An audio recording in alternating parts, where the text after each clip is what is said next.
Usa tingali sa rason nga nung ang mga Hudiyo kuno hangtod karon wa gyud mo dawat ni Kristo isip Mesiyas tungod kay nagsigi siya pasalig dinhi nga ang mukaon sa iyang unod ug moinom siyang dugo dili na gyud mamatay nga siya namatay didto sa cross. Mao tingali ng problemaha nga daan namang naglalis ang mga Hudiyo, ang mga leaders nga unsaon man pagpakaon ani niya iyang unod nato o sa iyang dugo. Nya plus pag yun, namatay siya, nya sige siya sulti nga di na gyud mo mamatay basta mukaon mo nako. Alisod kay nas tanan tuhuan. Pero kitang mga Katoliko nga nagsunod sa pagtulunan sa pagkabanhaw ni Kristo human namatay, dili na lisod nato sabton kining maong pagtulunan. Gilingay mong tupad na nakasabot na gyud ka. Sige. Pero sa akong tan-aw minus gyapon tag pagsabot nganuman.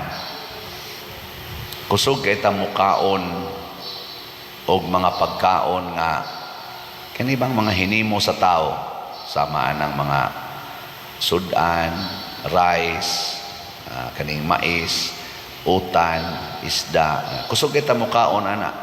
Labing minus, labi na ta mga Pilipino, katulog kita mukaon sa usa ka adlaw. Nya maguol kita guwa na tay pagkaon. Bantay mo ana?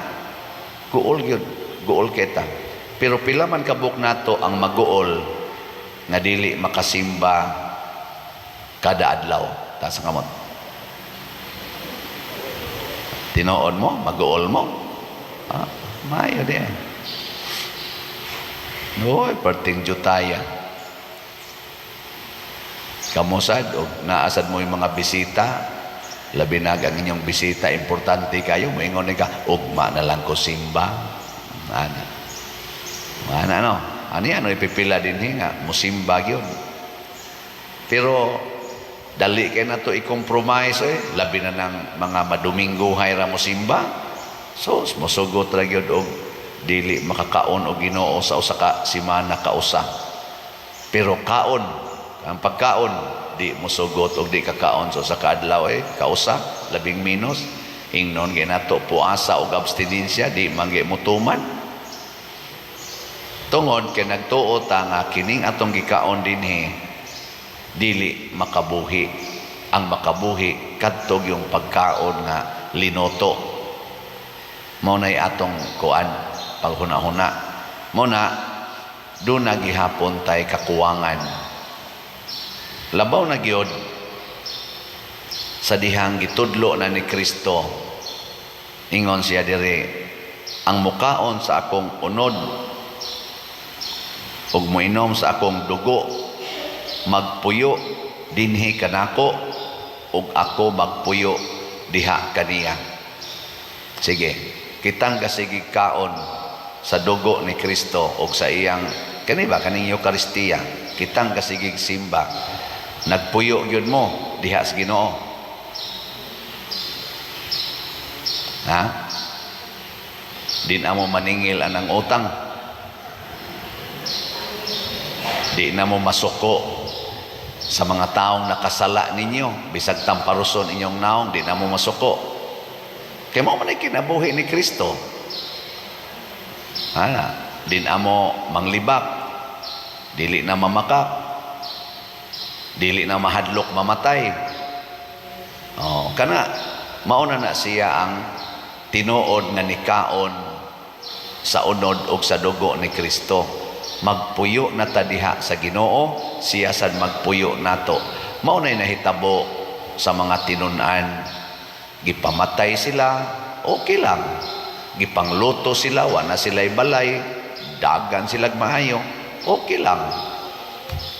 Kay ang ilang gihuna-huna, nagpuyo mang Ginoo diri nako. Ang importante nga nagpuyo ang Ginoo nako, ako nagpuyo ko diha niya. Di na importante og asa ko puyo. Di na importante naa pa ba ko'y yuta, naa pa ba ko'y balay. Pero kita, sos, mga igihan kay giyuta. Bisag ko sa kadangaw, di gyud kahatag. Sige, lingay mong tupad ina manghatag ka sa imong yuta. Oh, awa. Sigig simba, sigig debosyon, sigig pistas mga santos, labi na gini San Vicente Ferrer, nya mga igihan kay giyuta. Daw kay giyuta. San Vicente Ferrer, daw din nagiyuta day. Mao din nagitudlo ni San Vicente Ferrer nga pag dinaho mo anang yuta, pangigi mo anang mga yuta, mao din nagitudlo. Hoy, mga debotong San Vicente Ferrer ay mo pakauwaw. Mga baga tagnaong, sige tag luhod-luhod din sige tag hapyod-hapyod ni San Vicente, sige gitag pamugos nga magpista gyud, unya mga daw kay giyuta, makig-away pag yun. Mao kanay ni kaos Ginoo, mao kanay nagpuyo diha sa Ginoo. Da, hilom lagi mo. Mao na si Ananias nga nagpuyo sa Ginoo o nagsunod Dios Ginoo, nahadlok siya ni Saulo.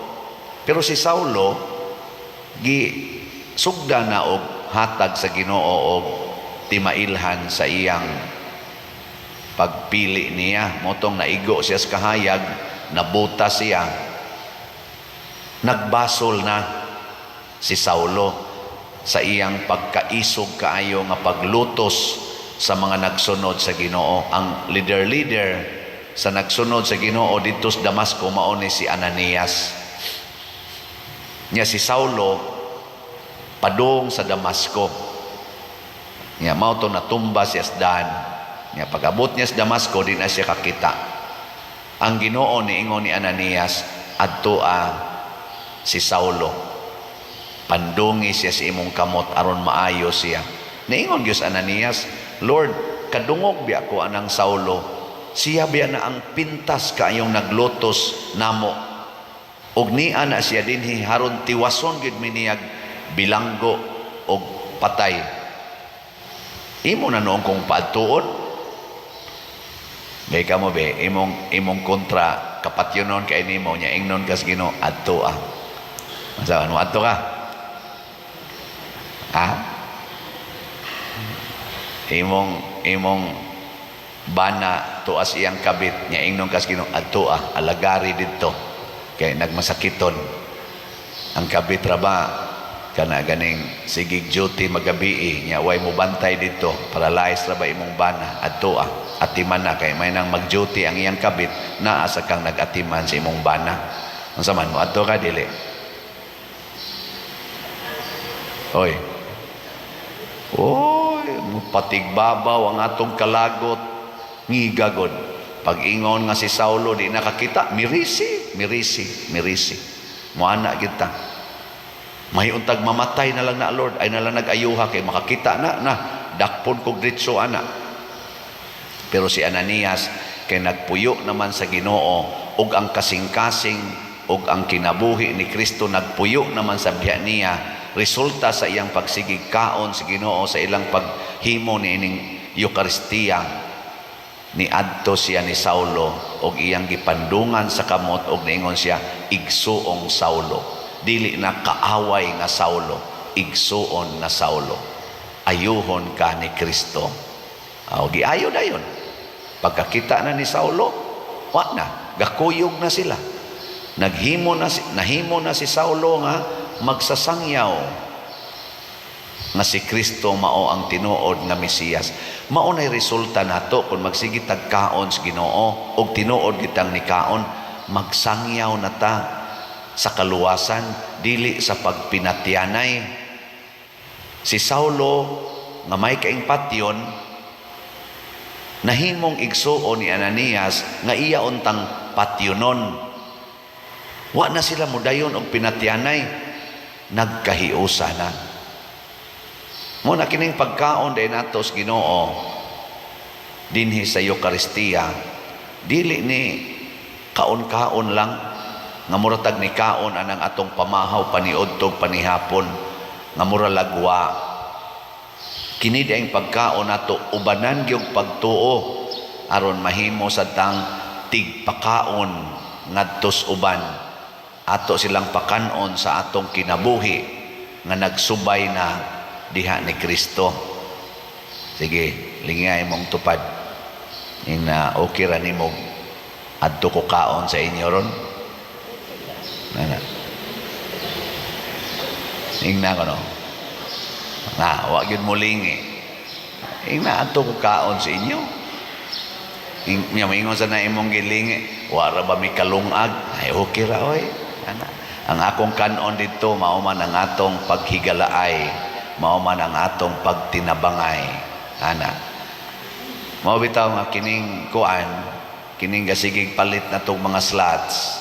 Mao ni sila ang duna nagyoy titawag nato pagpuyo sa kinabuhi ni Kristo.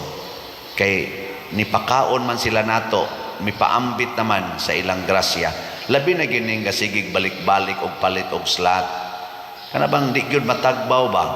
Kada semana, kada buwan magsigig palit. Congratulations. Congratulations. Na iniingon ako, pader, manghambog yung kunimo, pader. Bahala nag-imo ning iwali or dili. Basta sukad ko gasigig palit og slot, din agyo ko magsigig yaw-yaw sa akong mga anak. Niya, naapagyoy mga gitawag niya plus factors. Nilambo og maayo ang iyang negosyo. Midaghan pagyod. Nako ayaw pagsigig hunahuna anang paglambo sa imong negosyo kay kwarta ra ba na basig mailad ka nga ang pagpalit og slot or ang paghatag sa imong kinabuhi dinhi simbahan para lang mulambo imong negosyo. Di na mao. Pakapin ra na isa mo gini akong gihunahuna pader, pakapin ra gid ni ugwa ni okay ra gyud. Ang importante nga makapugong nako sa akong kasuko nga di na ko kayaw-yaw sa akong mga anak. Hasta ninduta na no. Kabayran ka nagsapi. Di ay.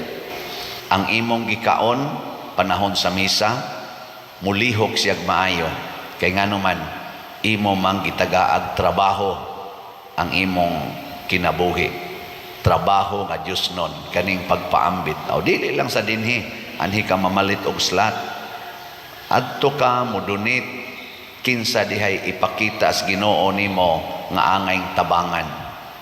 Nasa niingon ako diri pader kaniragi ako usang ma-share kay ako lang gibahin-bahin ang among parokya nang inahanglan sad nya ang amo sang kapilya ayuhonon kay padong ng pista mo adto la sa kung adto pader nako kana moy nindot kana bang wa na ka maghunahuna nga kini ra gyud tibuok na simbahan Catholic universal. Kita sa bitaw dinhi wa man sa tamaghunahuna nga ang ato ra gyung parokya atong atimanon ato masanggi atiman ang tibuok archdiocese o unsay panginahanglan nga makaya nato ug ang uban pang mga parokya sa lain-laing mga dioceses dinhi sa atong nasod o bisan gani usahay gawas pas atong nasod ato pang ipangtabangan. Mao na siya'y gitawag nato Catholic universal outlook, one body of Christ. Sige, katapusang lingi ingna mukaon man jud karong Ginoo padayon pakagpalit og slot. Ha? Padayon pa? Sige, padayon pa more. Kung imo ganinang padayonon, congratulations. Pero di na ka mo padayon, basig mamatay ang imong kinabuhi.